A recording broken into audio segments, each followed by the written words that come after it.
So I'm looking at the supply side countries slightly differently, is because while there's some overlap between the demand that the emerging markets create and the fact that they are also supply side economies.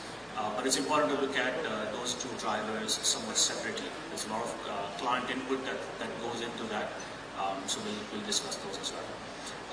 So as we look at some of these, obviously the large developed countries have been the traditional markets, and they do account for a significant proportion of the demand that's generated in the outsourcing and offshoring industry, and therefore the industry as a whole is highly dependent on the economic cycles in those markets. Any challenges or struggles there are very quickly reflected in the performance of the industry.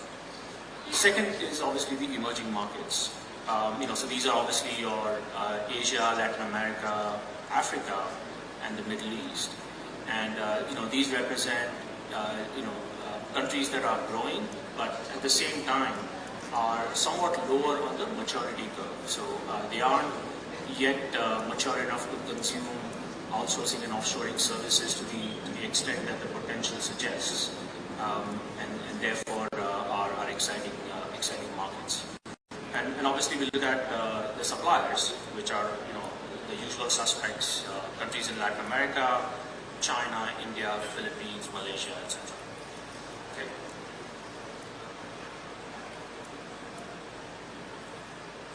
Now, as we look at what's been going on in the industry, and I'll just show some statistics here. We track outsourcing deals on a quarterly basis, right? So every quarter we analyze, what new contracts have been signed across the world, and we look at what industries they've been signed in, what services they were signed for, and how does this compare to the previous quarters or the previous years. So, the good news was that in the second quarter, globally, we had approximately, little less than $40 billion in total outsourcing deals signed. So this is across IT and the business process services. The vast majority of these came from the US. So the US is by far the largest consumer. So approximately 3/4 of the market is the US at about 73%. UK is a distant second, so that's 11% is deals that originate in UK. So they together account for a very significant proportion of total deals that have been signed. And this is fairly consistent with prior quarters. What was interesting was that the public sector and defense, which typically has been approximately 80% of all deals, has dropped a little to 73% in the most recent quarter. As you might expect, CRM services is actually the largest component of all BPO deals signed, just in terms of value. What we are also seeing is continued progression towards bundled deals. So I think PJ mentioned this point earlier as well, where we are starting to see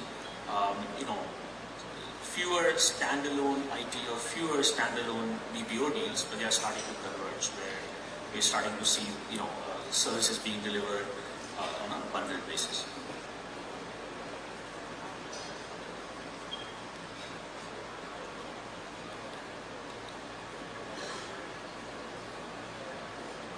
Sorry, I'm a bit technically challenged here.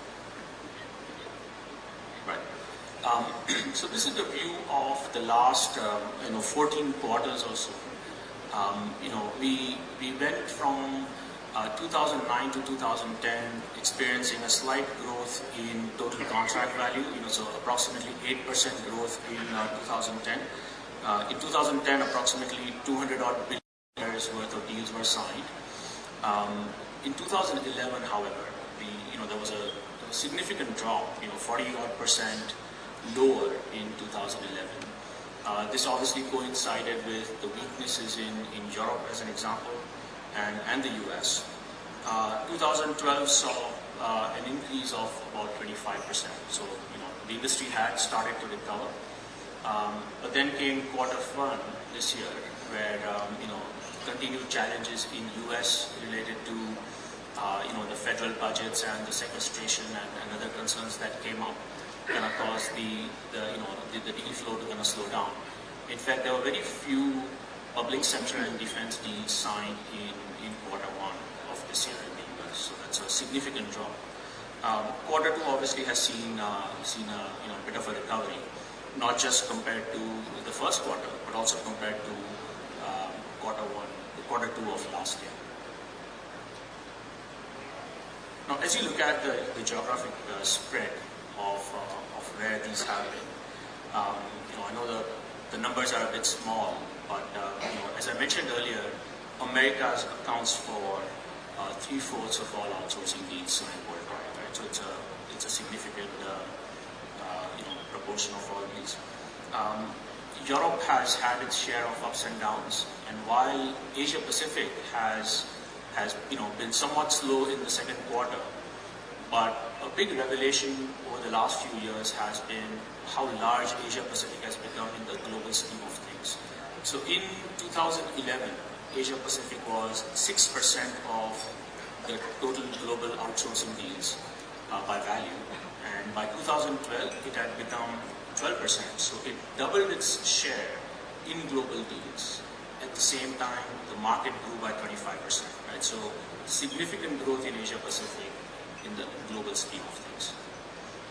And I think this is something that again TJ alluded to earlier, where you are going to start to see more and more deals or more and more countries and clients in Asia Pacific that are originating outsourcing contracts.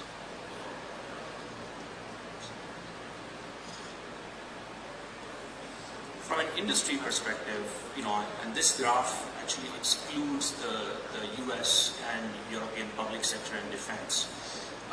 So if you exclude that, then the four largest sectors in the recent past have been telecom, manufacturing, travel and logistics, and energy and utilities. So they all had large deals signed of over $1 billion in the recent quarters. Right? So in fact, telecom has probably been the largest player as a customer segment in the recent, probably in the last 3 or 4 quarters for now. In terms of how these deals have, within BPO alone, how these deals have been distributed, platforms are industry vertical specific deals account for approximately half of all contracts. However, they account for only about 25% of deals by value. CRM, however, shows a slightly different picture. It's only about 23% of contracts, but accounts for half of all BPO revenue. So that's obviously a very positive sign for the contact center industry. So that's something that continues to grow.